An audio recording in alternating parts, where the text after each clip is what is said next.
कहानी उसी भारी और टूटे हुए माहौल से आगे बढ़ती है जहां सच सामने आने के बाद भी घर में सन्नाटा पसरा हुआ होता है। हर कोई अपने अपने ख्यालों में डूबा होता है। कोई नजरें नहीं मिला पा रहा और उसी खामोशी के बीच धीरे धीरे प्रथम राध्या की तरफ बढ़ता है। उसके कदम भारी हैं, आंखों में पछतावा साफ दिख रहा है, लेकिन शब्द जैसे गले में अटक गए हों। राध्या वहीं खड़ी रहती है, शांत, बिल्कुल स्थिर, क्योंकि अब उसे खुद को साबित करने की जरूरत नहीं रही।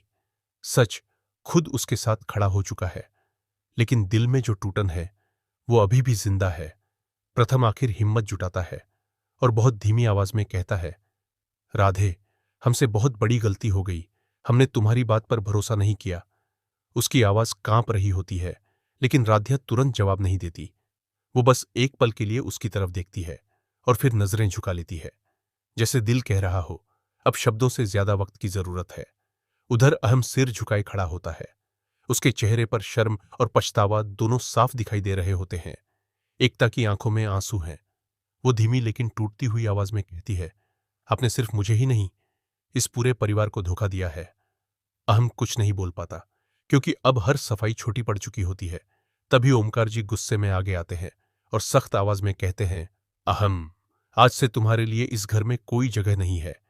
जब तक तुम अपनी गलती का प्रायश्चित नहीं करते, तुम इस परिवार के लायक नहीं हो। ये सुनते ही घर में एक और झटका लगता है। रिश्तों की नींव जैसे हिल जाती है। और तभी दादी, जो अब तक चुप थीं, अचानक फिर से अपनी चाल चलने की कोशिश करती है। वो कहती हैं, ठीक है, अहम ने गलती की, लेकिन इसका मतलब ये नहीं कि राध्या बिल्कुल सही है। अगर उस दिन ये चुप रहती तो ये सब सामने ही नहीं आता। बस यही वो पल होता है जहां सब कुछ बदल जाता है। प्रथम अचानक गुस्से में उनकी तरफ मुड़ता है और पहली बार ऊंची आवाज में कहता है, बस दादी, अब और नहीं।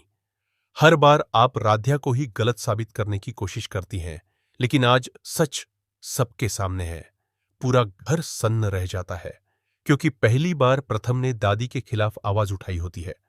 राध्या की आंखों से आंसू निकल आते हैं, लेकिन इस बार ये आंसू दर्द के नहीं, बल्कि उस सच्चाई के हैं जिसे उसने हर हाल में संभाल कर रखा।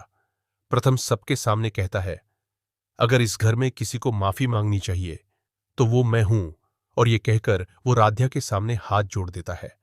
पूरा घर हैरान, दादी स्तब्ध और राध्या अंदर से हिल चुकी।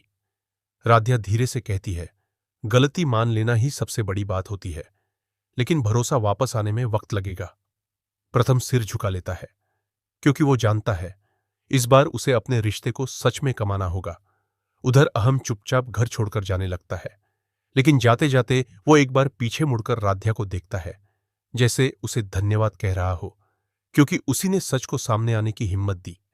घर में धीरे धीरे सब बिखरने के बाद खुद को संभालने लगते हैं, लेकिन इस शांति के पीछे एक अनजाना डर छुपा होता है, क्योंकि दादी की आंखों में अभी भी हार नहीं, बल्कि एक नई चाल की झलक होती है।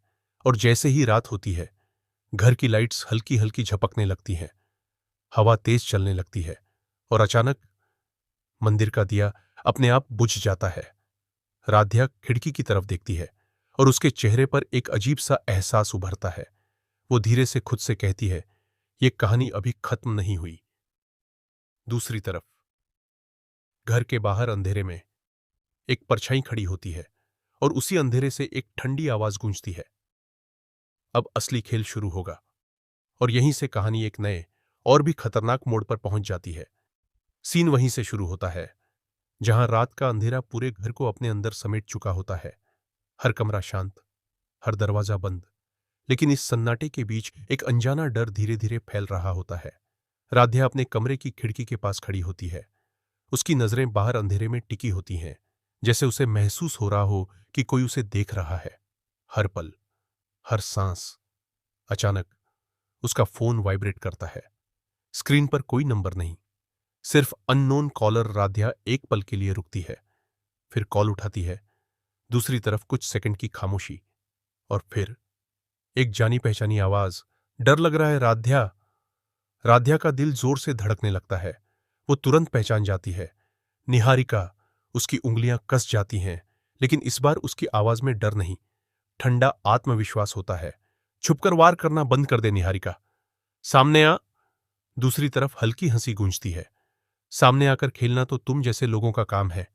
मैं तो परछाई हूं राध्या, दिखती कम हूं, खत्म ज्यादा करती हूं। और कॉल कट जाती है। राध्या समझ जाती है ये सिर्फ धमकी नहीं, शुरुआत है।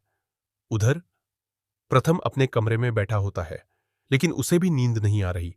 उसके दिमाग में बार बार वही सवाल घूम रहा होता है, क्या सच में सब खत्म हुआ या ये तूफान अभी बाकी है। तभी उसके फोन पर एक मैसेज आता है, एक फोटो। जैसे ही वो फोटो खोलता है, उसके हाथ कांप जाते हैं।